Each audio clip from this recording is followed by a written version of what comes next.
Good evening, and welcome to another edition of Rankin Mon Valley, Pittsburgh section of the National Council on Negro Women. My name is Patricia Blewett, and I am the section's correspondent secretary. And with me will be a host, Miss Alice Paylor Days, who is one of the members of our political party. We thank all of you who have participated in our previous programs, and we hope that you will join us again today by calling 412-953-9583. That number will remain at the bottom of the screen as the program goes on. Our special guests today are Mr. Jerry Dickinson and Representative Summer Lee. They are both candidates for the Pennsylvania 12th Congressional District. This program relates to one of our national mandates, which is to disseminate information about issues affecting Afro-American women and their families. It also speaks to one of our national initiatives, which is to promote civic engagement and sound public policy, plus our Good Health Win, which is encouraging people to get vaccinated and fight COVID. Miss Alice, I'm turning it over to you. And welcome, and thank you for appearing on our program today. Before we begin, I will just briefly read the bio of each of our guests. Summer Lee was born and raised in the Mon Valley. Summer is a dedicated organizer, attorney, and progressive state legislator. She made history becoming the first Black woman from Western Pennsylvania ever elected to the legislature.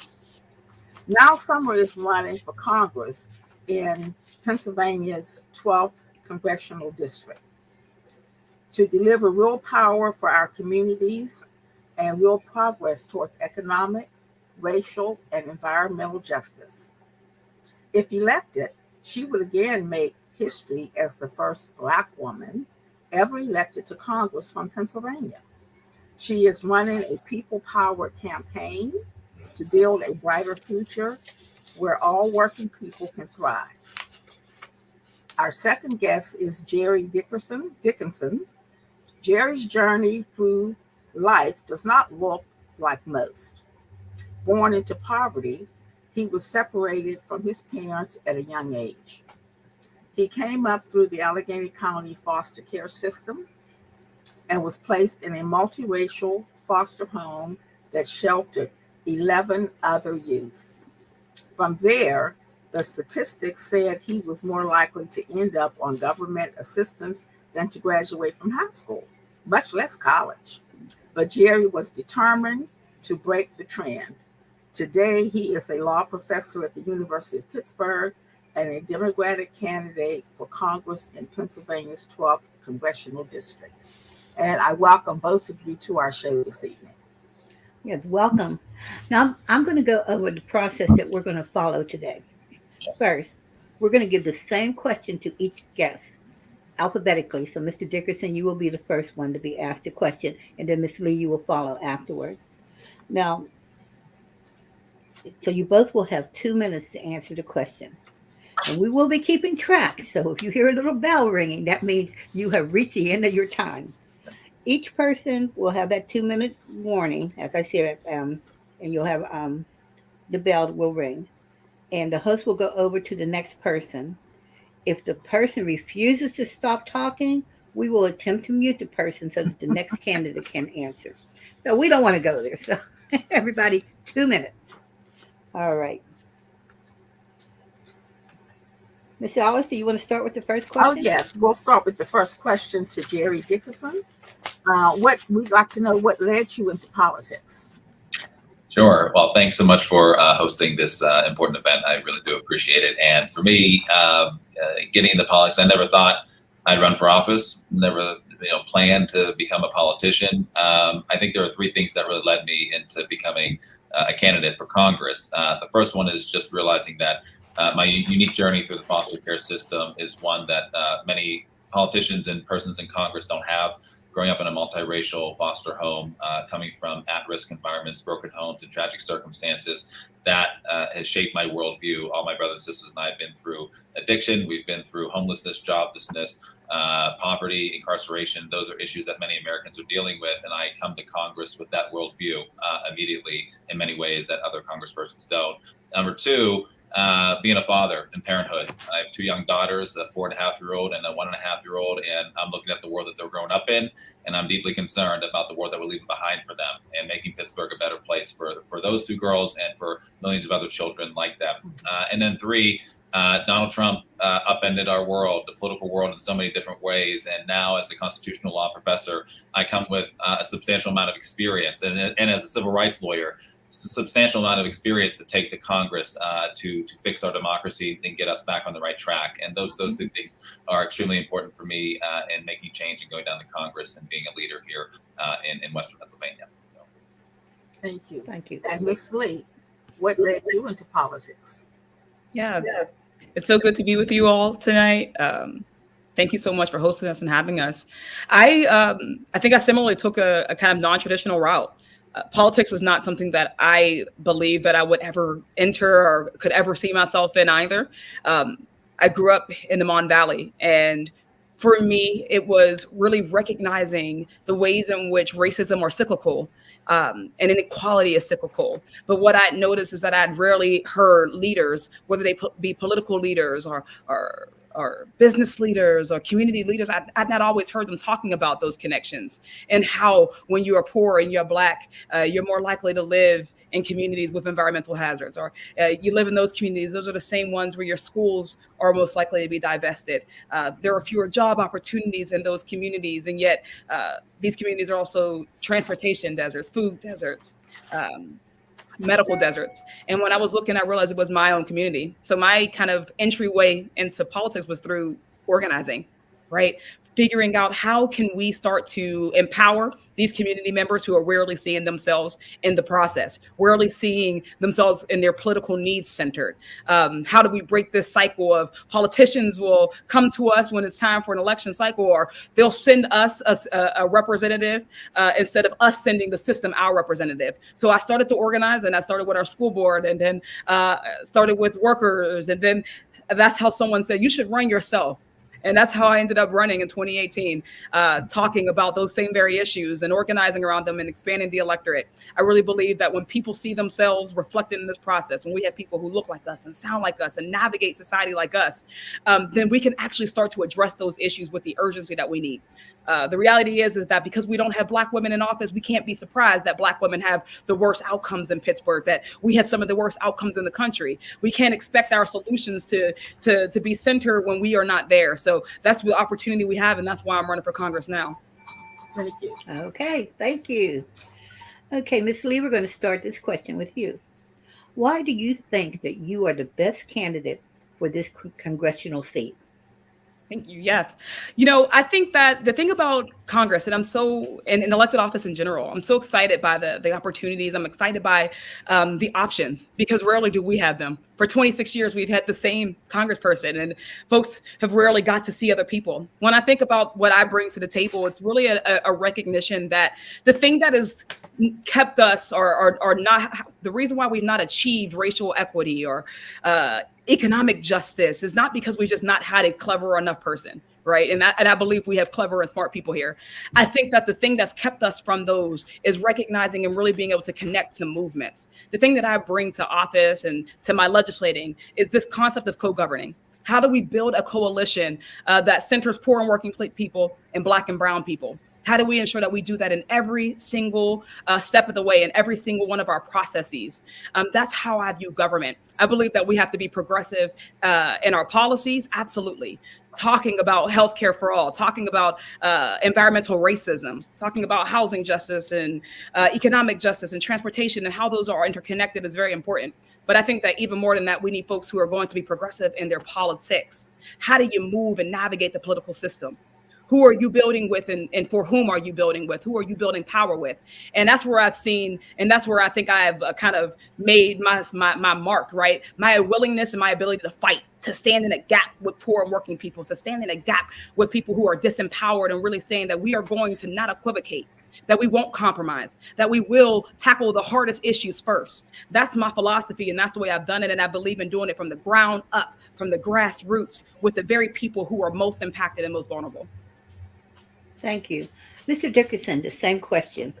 Why do you think that you are the best candidate for this congressional seat? Sure, thanks. Well, I'm not a career politician. I'm not an elected official. I'm not running for Congress just to rise through political ranks or advance my career. I'm running and stepping away from my established career as a law professor because of my two daughters and the world that we're leaving behind for them. And I'm determined to make this world a safer, better, more equitable, and more affordable place for everyone. And that's very different than some of my other opponents. Representative Lee has been in office for just a few years and is now attempting to run for higher office. And not just run for higher office, but now run for two offices, the state house seat and Congress. And a lot of politicians, they kind of play these games. They get in office and they become, and now they want to rise ranks. And I think now more than ever, we need people who aren't thinking like politicians, but we need people who are thinking about the world and the people that are going to be represented in Congress. And that's really important. I grew up in a foster home with 11 children.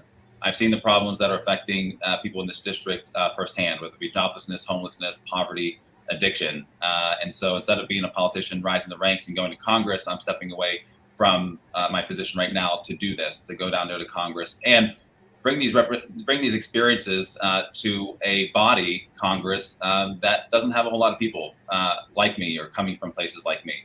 And I think that's really important. And I see the issues that are affecting so many people in this district. And I see my brother Chuck, who we lost to addiction, or my sister Toopic, who we lost through an eviction out of public housing, or my brother Irish, who's been in prison and will spend the rest of his life in prison behind bars, or another brother of mine dealing with addiction problems, or myself dealing with trauma and other issues that so many people are dealing with right now. That's what we need in Congress right now, not career politicians. And I think that's the huge difference right now with many of the candidates in this race. And I'm really excited about the opportunity to bring those experiences, those holistic experiences, down to Washington, D.C. Thank you. Mm-hmm. Okay, the next question is also for you, Mr. Dickinson. What is your vision on healthcare and how it should operate in the United States? Sure. Yeah, healthcare. I think one of a very personal, intimate experience with our healthcare system came at a relatively early age in my 20s, when both of my adoptive parents fell ill, one with ischemic stroke and the other one with pancreatic cancer. Within 8 months of each other, they got hit hard with severe illnesses. And amidst that, we found the struggle of trying to pay for medical costs.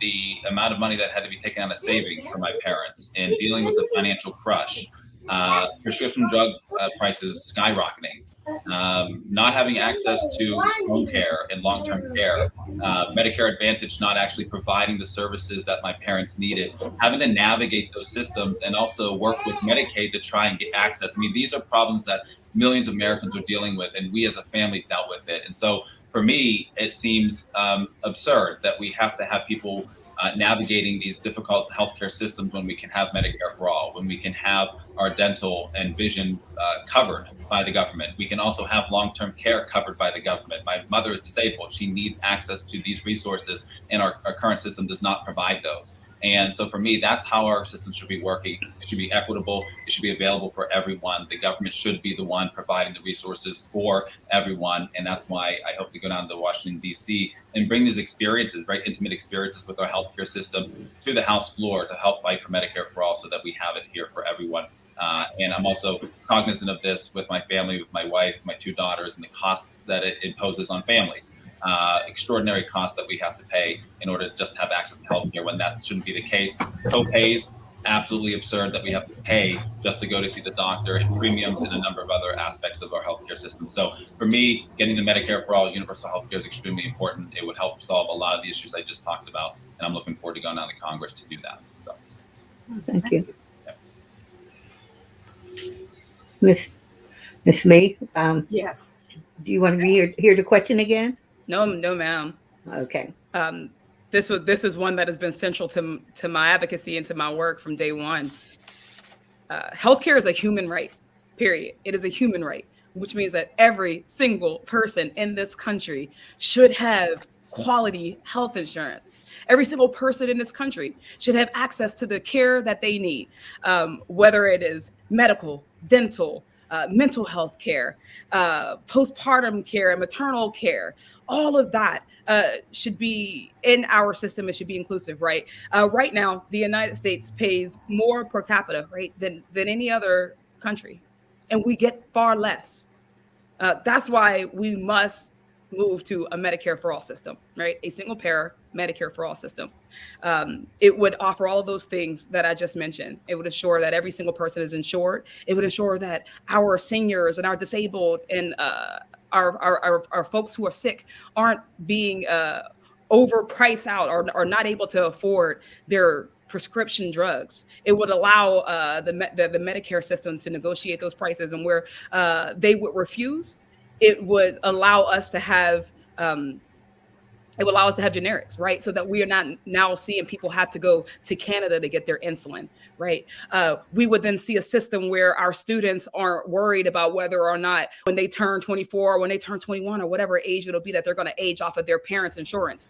It would ensure that when folks like my grandma, right, who retired and wasn't able to have health care anymore, wouldn't spend years worried about how she was going to afford her prescription drugs, how she was going to afford her health care treatments as she ages, right? And as my mom approaches that same milestone of hopefully one day being able to retire in this country. It's something that I've been fighting for, something that I will continue to fight for.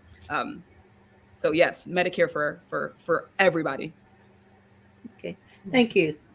Our next question will start with Ms. Lee. What are your thoughts on cutting Social Security benefits? Yeah.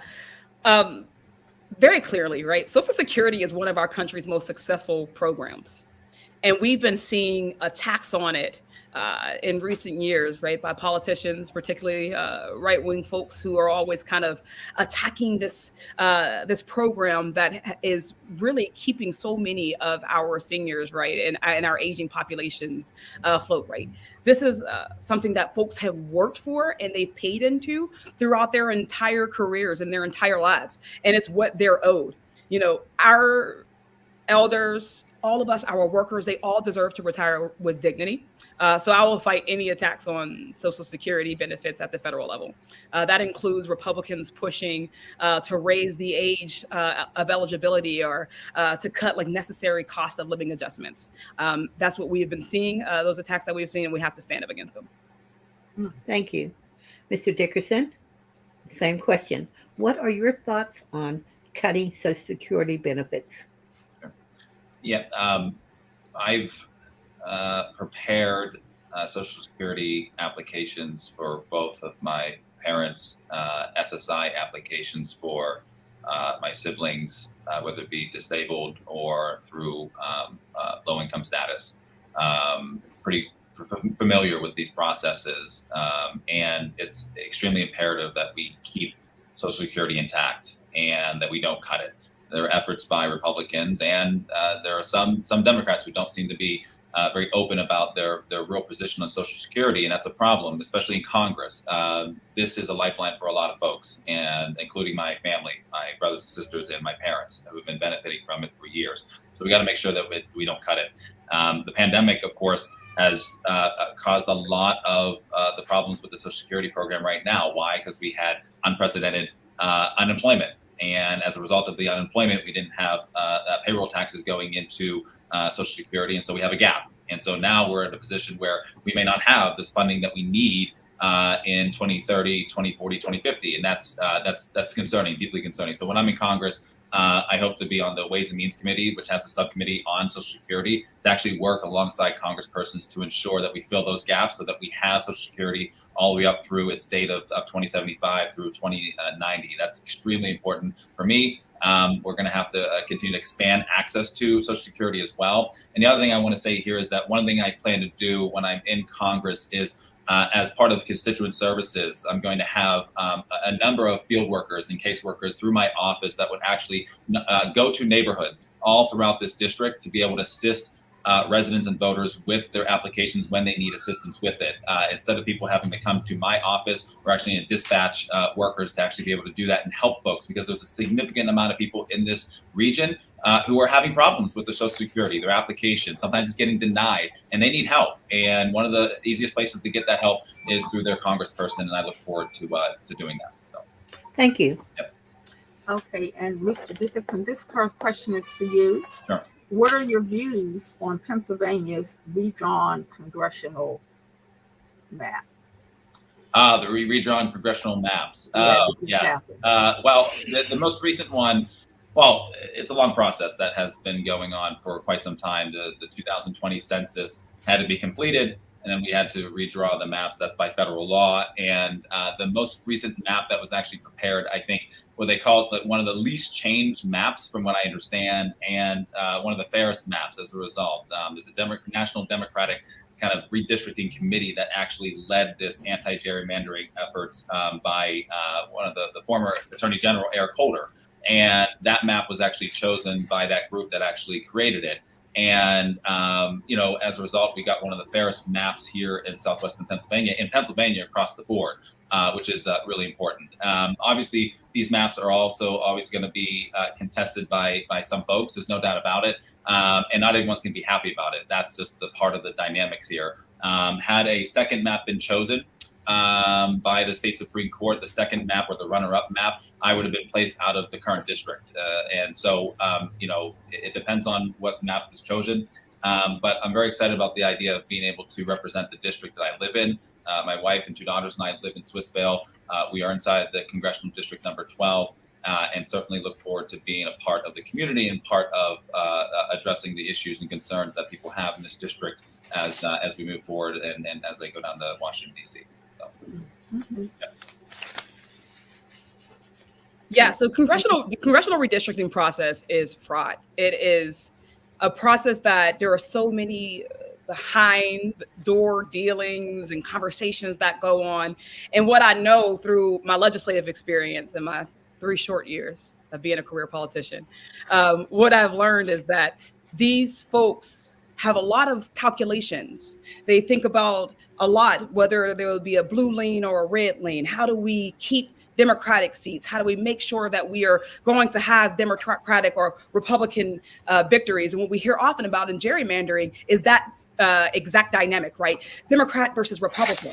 But what I know is that there are folks who are rarely a part of the process and are not often considered, at least not in a positive manner. And that's Black folks and brown folks, right? Marginalized communities and populations that are oftentimes find themselves as sacrificial lambs or pawns in a game that doesn't seem to involve us. And I think that was one of the biggest concerns with this redistricting process. There were a lot of conversations about splitting the city of Pittsburgh so that we could get 2 stronger Democratic seats. And it's something that I will say very openly that I fought back against, because what some of those proposals were going to do was it was going to take the Black population of the city of Pittsburgh and the Mon Valley and split them right in half. You would see Homestead and Braddock and other in different districts. You would see the North Side split off from East Liberty and the Hill District. And in a sense, we've still seen some of that as we've seen just my community split in half. The only municipal split, the only voting precinct level split And we've seen our communities, Wilkinsburg, Penn Hill, Swissvale,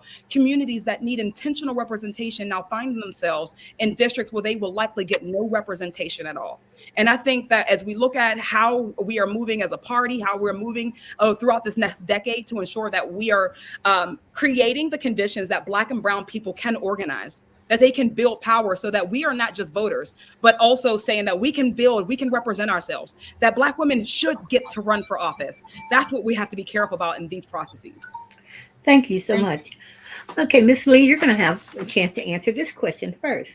What are your thoughts on the new laws that have been passed that further suppress the vote? You know, it's a tale as old as time. It's good, right, that we're hearing about it, that we are seeing the Democratic Party rise up against this tide of, right, protecting democracy, right, or the threats against democracy. But I think that it's going to be no surprise to anybody on this call that Black folks, we've been fighting against voter suppression since the very beginning.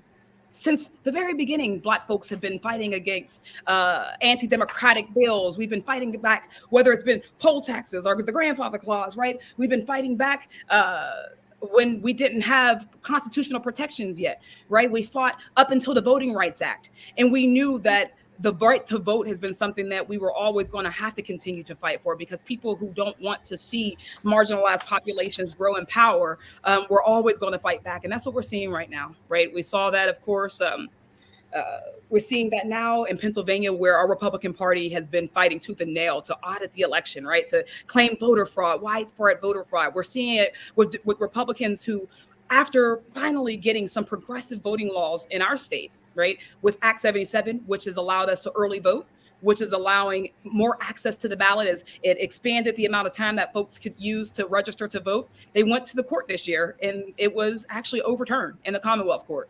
And the Supreme Court has now issued a stay so that we can still use it now, but we might lose that. Those, what the Republicans fought for themselves.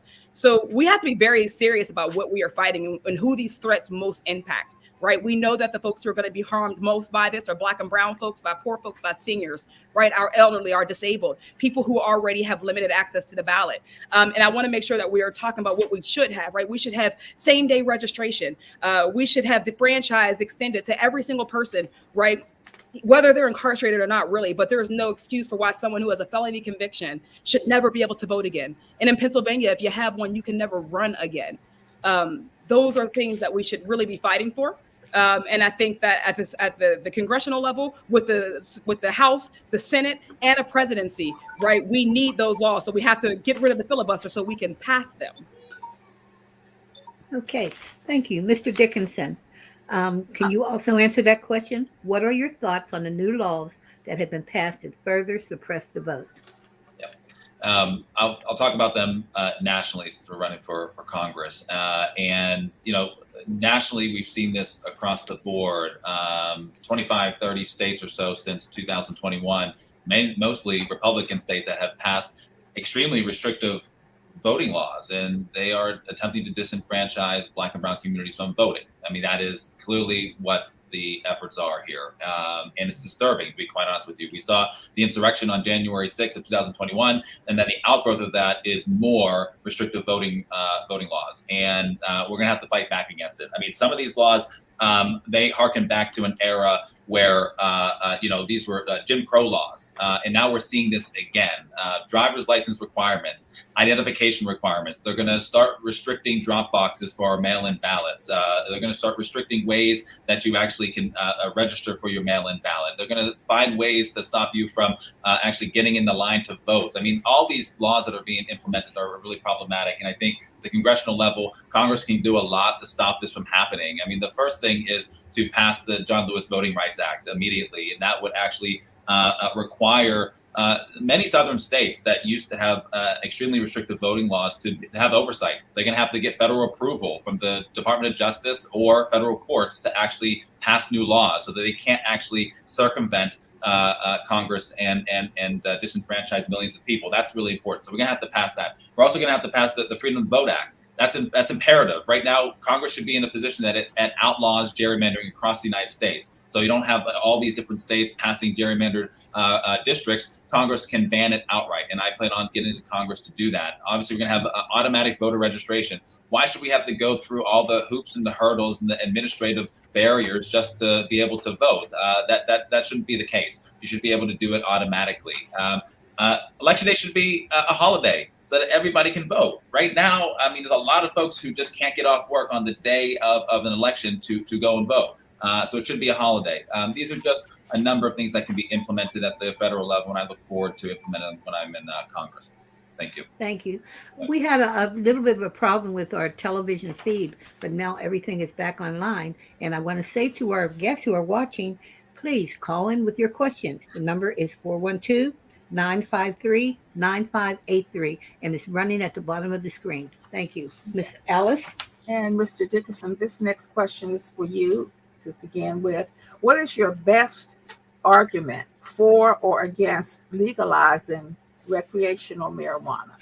Yes, I'm a proponent of legalizing recreational marijuana. It's extremely important. I think there are two aspects of this argument, which is really important. Decriminalizing or legalizing is the first one is the collateral consequences that marijuana criminal records have had on a lot of people throughout the United States. Family members, brothers and sisters who went through Schumann Center here in Pittsburgh, right, on drug-related crimes. And then obviously had those same incidents happen when they were adults, 18, 19 years of age or older. And those arrests and those convictions for marijuana possession, those stick with you for the rest of your life in many states. And it has an impact on getting a job, has an impact on housing, has an impact on getting access to benefits. I mean, all of these things, it holds people back. So that's a big problem. So we need to be able to be in a position to legalize recreational marijuana in a way that also expunges these prior records. That's really important. We need to have and allow people to start over again in large part as a result of that.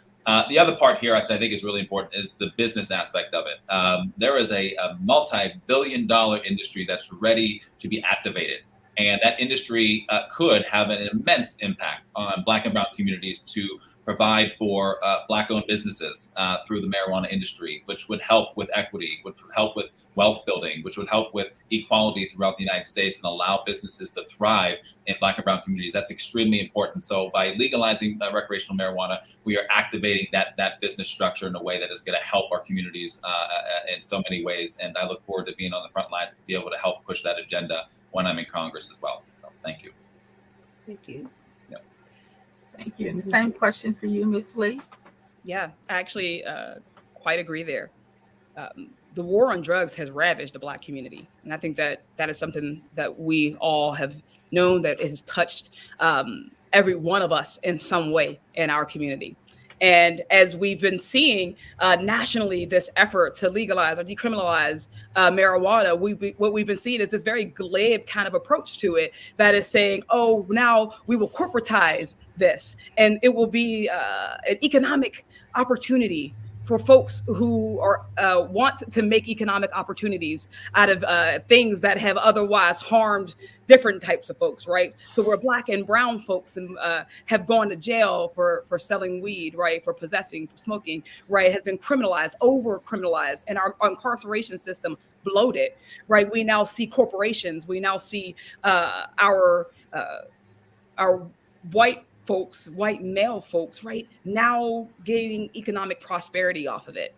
I think that that's something that we need to mitigate, right? While it's true that this is not something that should be criminalized at all, right? It should be legalized. But it's also true that we have to be very careful in our approach legally in the law and the legislature, right? To ensure that we are restoring communities and restoring individuals who have been harmed by this to whole, right? Which means that we have to make sure that all those folks who have served time are no longer in are no longer incarcerated, right? And that we are creating programs and creating opportunities for those folks, those community members that we've lost now, who then, mind you, when they were incarcerated, right, weren't able to be breadwinners, weren't able to make any economic gains, making sure that we are restoring them the whole. We have to make sure, second, that it's not just big corporations that are dominating this industry, but that we're creating opportunities for small farmers and growers, that we're creating opportunities for Black and brown and marginalized community members to participate and to gain economic prosperity, a piece of this pie also. And I'll say that I've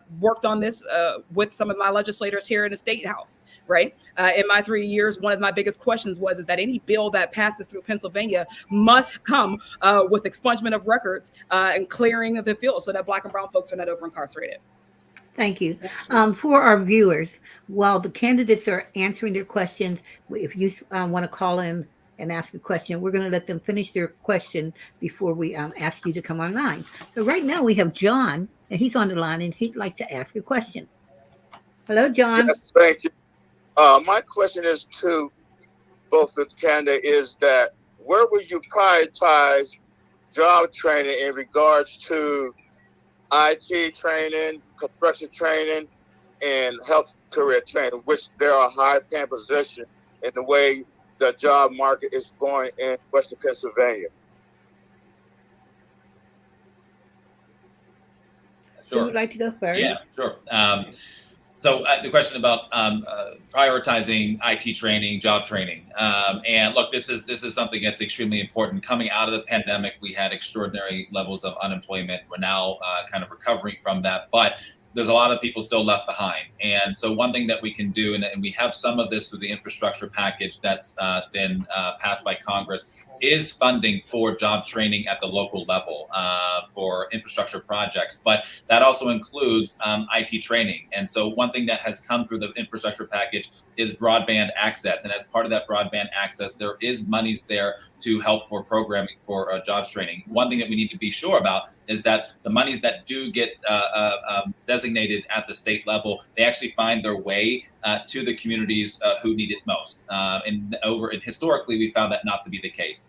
So one thing that I would propose, and I've done this as a lawyer at a law firm, is that in many of the economic development projects all across this region, one of the things that needs to be implemented is women and minority-owned businesses, and also educational and job training. Those are the benefits that need to be agreed upon by developers and local governments. And we've worked on that before as a lawyer. And that's one of the great ways to actually implement these types of programs and ensure that those benefits are brought to the community. It's effectively an incentive for developers in the government to implement those programs at the local level and have nonprofit organizations help to facilitate and execute those types of job training programs. And I'm looking forward to being able to do that when I'm in Congress. So thank you for that question. Thank you. Ms. Lee, would you like to address that? Yeah, just to briefly add on to it, and particularly as we're looking at these dollars come down in COVID relief and making sure, I will say that one of the biggest concerns that I've heard throughout this process is the lack of investments that we've been seeing in Black businesses, right? That's been a concern that we know is prevalent here in Pittsburgh. In fact, Pittsburgh has one of the worst rates for Black-owned businesses and Black-owned opportunities. And I think that that's something that we have to be very intentional about addressing. So even as we're talking about women and minority-owned businesses, making sure that there are opportunities that are available specifically for Black businesses, because sometimes we get lost in the fray when we're talking about women and minority-owned businesses. And not to say that that our government shouldn't also be supporting that funding shouldn't be coming to all of those, but it is to make sure that where we know that we have a particular problem with Black-owned businesses, that we are addressing them in that way. So yes, fully in agreement with investing in and making sure that we're getting funds allocated for career and job training. I would say that this is an opportunity to also lift up unionization efforts, right? And making sure that we are getting access to jobs that are union safe, right? That have benefits and pensions, right? Oftentimes when we're trying to see, and we're seeing Black folks who are breaking into, whether it's construction, right? When we see these infrastructure dollars come down, one thing that we've noticed is that rarely are we seeing Black and brown folks on those job sites, right?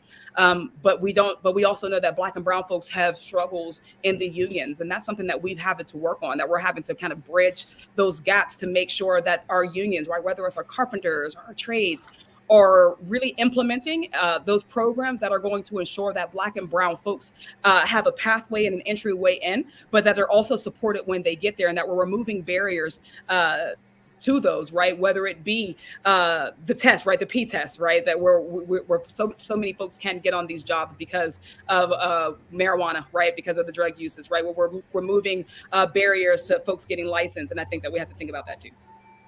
Okay, thank you. Okay, Ms. Summer, I'm going to ask this question of you first. What are your thoughts on the Russian interference in elections, and as well as how the United States should handle the Russian versus Ukraine conflict?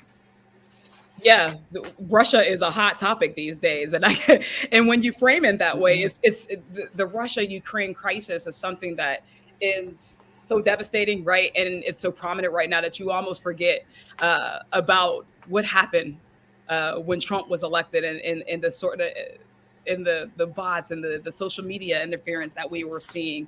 It really shone a light on how vulnerable our systems are, our election processes are, and they've absolutely been able to strike at the core of that of our democracy. And we still see it, right? We still see the disinformation campaigns that are coming in. We're seeing it on social media, right? And they know exactly how to target us, right? They'll target racial injustice and racial strife. We see it with the bots that we know are coming from that camp, and the ways that they're able to get to the heart of American problems and kind of drive a wedge that we see between the right wing and left wing. We're seeing that repeatedly, and yet we know that Trump was also colluding with them, right? We know that that was somebody who he was considered a friend, that this dictator was a friend of his, and that he was grateful for the interference, right? So that's why that is such.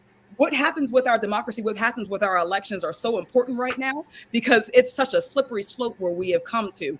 But as we go to the Russia-Ukrainian crisis, it's such a tenuous crisis because this has the ability to become a world war, right? People say it that this could be another world war, that it can be a nuclear war, unlike what we've seen. So navigating it with that understanding is so important, right? And it is important that even as we're deciding whether we'll send in troops, whether we will support Ukraine in a no-fly zone and supporting a no-fly zone, that those have implications that we have to be ready for. I think that right now, as the American government, we need to be ready to receive refugees of all races, right? Not just our Ukrainian ones, but making sure that we're receiving refugees from our southwest borders, African refugees who are coming from Ukraine too, and that's important. Thank you. Mr. Dickerson, would you please answer the same question? What are your thoughts on Russian interference in elections, as well as how the United States should handle the Russian versus Ukraine conflict? Yeah, it's a great question. And I think it can be answered by starting with, I think both of those issues come from this central debate, and that is authoritarianism versus democracy. We have an authoritarian state like Russia that is threatened by expansion of democratic nations and democratic institutions. And Russia is retaliating in two ways. The first one you mentioned, that is through intelligence war and election interference. And we saw this in 2015 and 16, and we're still seeing it today, where Russian operatives are actively attempting to have a negative impact on the U.S. election system. That's authoritarianism as a way to effectively delegitimize democratic institutions. We saw that. And I think the Senate Intelligence Committee, which investigated this back in 2016, 17, and 18, came out with a report that effectively found that Russia was interfering with our elections. And so in Congress, I will be someone who will be on the front line, certainly looking to tie up those loose ends of our election system and ensure that we have protective oversight of our elections. Number two of this authoritarianism versus democracy is warfare. And this second part is right now what we're dealing with. That is Russia invading another democratic nation state. And authoritarianism attempts to delegitimize democracy by effectively going after, through warfare, other democratic nations and trying to get them to succumb to authoritarianism. And we're seeing that happen. And so the United States is going to have to now play an even more protective role to stop Russia from doing this. That includes economic sanctions. That includes more diplomacy by potentially expanding NATO in order to have a stronger presence in Eastern Europe. And that includes obviously having a humanitarian program in place to accept refugees as well. So those two aspects, I think, are best explained through that prism. Well, thank you. And we have another caller on the line. Mark, good evening. And please come on and ask your question. Good evening. I hope you can hear me. Yes, we can. Great. Well, listen, Ms. Pat and Ellis, it's always good to see the both of you. And I want to thank the National Council of Negro Women for another timely show. I do not, and let me also thank both of your guests for being there, because it's helpful when you hear candidates prior to the election. But I don't have any questions. I want to make a quick statement if I can, and then I'll just hang up. And that is, I am a little concerned. I'm starting to reach a level of, I'm a little bit angry that the so-called white male who is running is always unavailable when it comes to communicating to the African-American community. This is my understanding, the second or third event in terms of a candidate's forum or discussion, and he was unavailable to attend. It is my understanding the one event that he may have attended appeared to be very uncomfortable around African Americans. And that concerns me.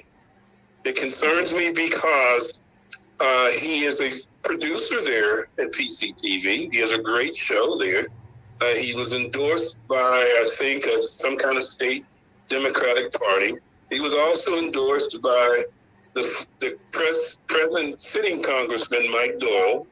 And I understand he's spending a lot of time raising a lot of money. And my final comment simply is, how can you represent me if you either fear me or if you're uncomfortable being around me and talking to me?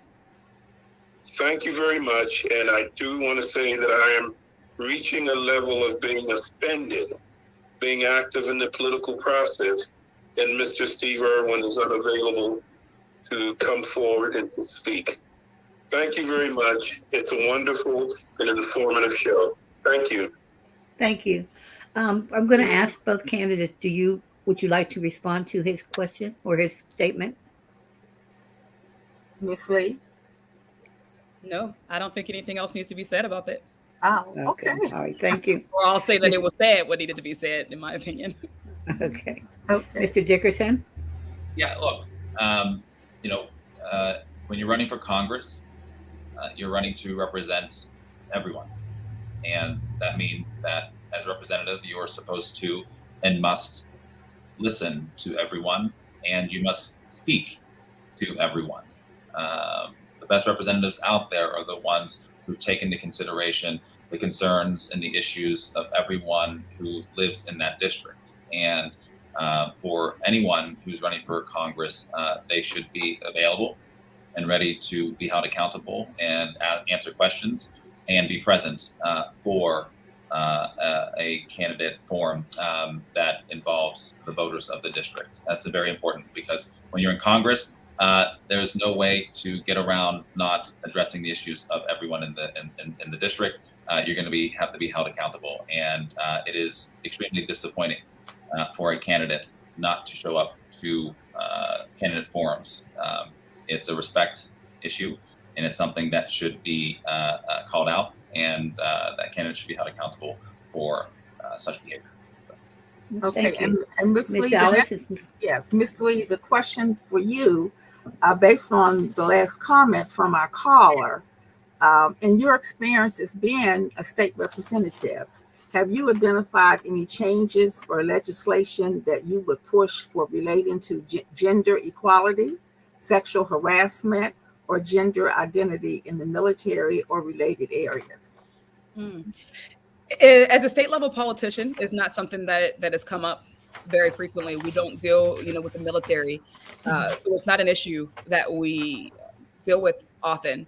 But what I can say is as a Black woman running, right, as a woman who has run for office, recognizing the barriers to entry are very real, right? Recognizing that in and of itself then helps to explain the various policy and legislative failures that we have when it comes to women, when it comes to folks who are LGBTQIA, right?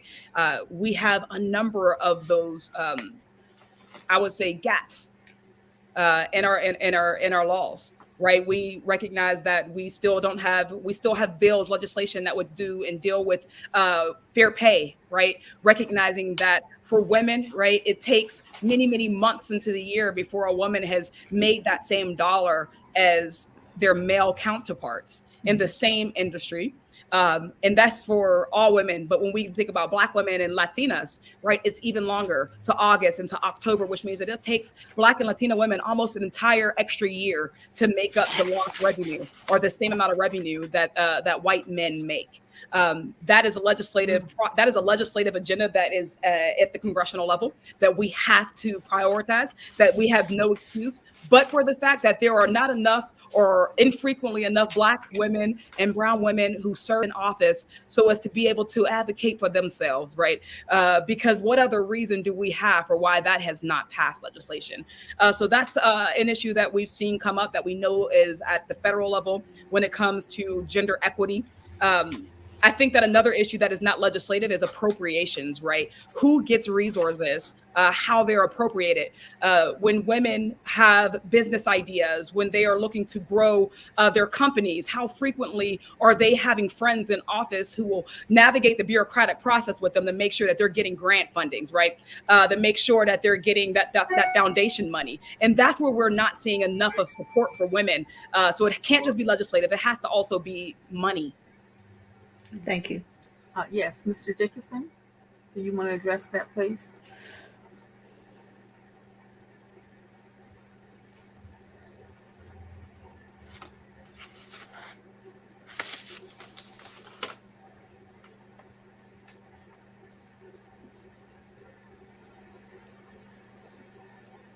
Mr. Dickerson? Yep. Sorry. Okay.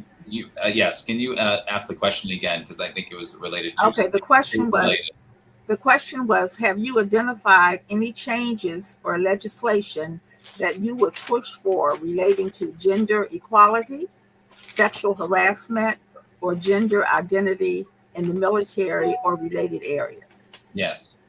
At the congressional level, this is an area that needs a lot of work. A number of states have passed equal rights amendments under their constitutions, equal rights legislation under their statutes, whereas Congress still has to get caught up on that. Congress right now has proposed an equal rights amendment to the Constitution. They proposed an equal rights piece of legislation that would add protections to the LGBTQI community, that would add additional protections for gender identity and sexual orientation and trans and queer people. But they haven't been implemented yet. And that's a major problem and concern. Why? Because in the areas of housing, for example, right now under the Fair Housing Act, the Civil Rights Act of 1964, the fair housing provisions, right now, a person can be discriminated against on the basis of gender identity and sexual orientation by a landlord because there are no federal protections right now.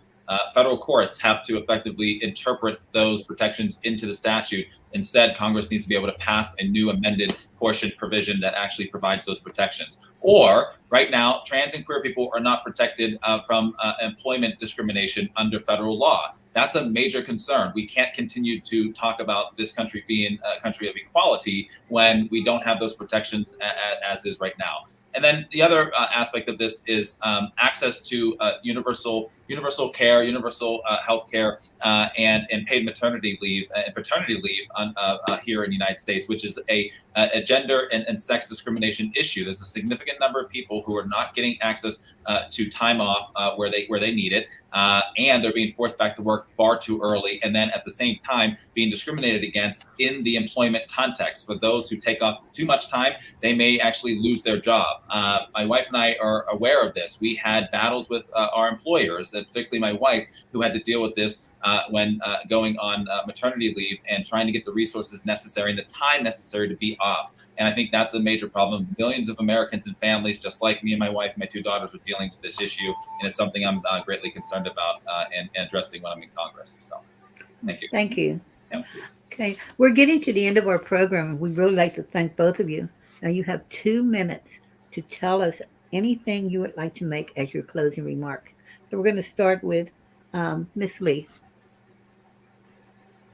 Thank you all so much for having us today. These forums and opportunities are so important because it is important that we reach out to our Black community, to Black women in particular.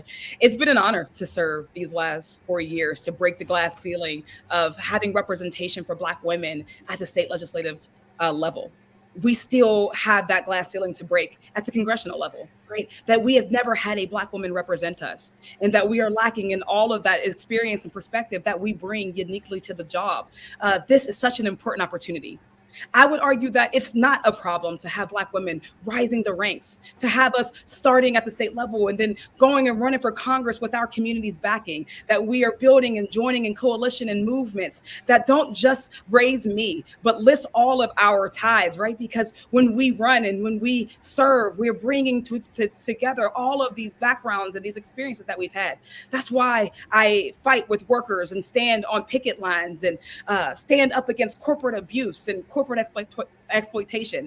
That's why I've been able to fight and really talk about mass incarceration and go into our prisons and our jails and experience, bringing their experience to this coalition. That's why we've been able to talk about environmental racism and environmental justice, recognizing how our Black community is more impacted by that. All of that is a perspective that we don't see in Congress right now. And I know that because it's a perspective that we didn't have at the state level when I came.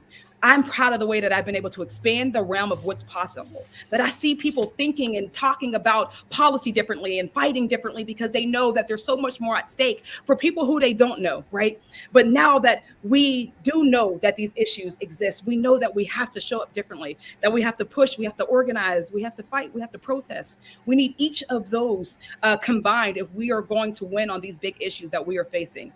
Economic justice, racial justice, environmental justice. And that's what I've been doing throughout my career. That's what I am going to Washington, D.C. If I am so blessed to be able to, that's what I will fight for. I will continue to build power with poor and working people and Black and brown people with all of my career that I have. Thank you. Mr. Dickinson? Right. I'm not a politician. I'm not an elected official. I'm not running to rise the political ranks or opportunistically gain higher office and get a promotion without showing something. I'm stepping away from a established career as a civil rights lawyer and a constitutional law professor and a father. And right now, more than ever, do we need people who are not caught up in political games to go into Congress. We need people who are willing to step aside and do this for the right reasons. And as someone who has come up out of the Allegheny County foster care system, someone who has stumbled through his life with trauma and neglect and abandonment and landed in a large multiracial foster home with 11 other children, white kids and Black kids, teenagers and toddlers, all coming from broken homes and tragic circumstances, dealing with addiction, homelessness, joblessness, incarceration. These are issues that are near and dear to my heart and near and dear to many people in this district. That's what we need right now, not career politicians who are just looking for the next promotion. And going down to Congress right now as a father of two young daughters, Aria and Nyla, I'm in this to make this world a better place for them. I'm in this to make this a better world for millions of other children out there. This is about our country. This is about our region and making it a better place. And now more than ever, I'm ready as a civil rights lawyer and a constitutional law professor to go down to DC, make change, make some history, and get this country back on track. And so I'm looking forward to doing that. And I appreciate the opportunity to be here today to talk about these issues. Thank you so much. Thank you. Miss Alice, I'm going to turn it over to you. Well, thank you so much, both of you, for joining us this evening. And we hope to wish both of you good luck. And I think you've had your final comments. And again, thank you so much for attending our show. And That's right. hope to have you back soon. Thank And you. everybody, please remember to vote and Having don't us. forget about vaccinations. You need good health wins. Vaccination, and let's get rid of COVID. Thank you. Right. Thank you. Bye. Bye. And also I'd like to thank our audience that join us every month, and the people that called in. We'd like to thank you for your comments and questions. Okay, good night, everyone.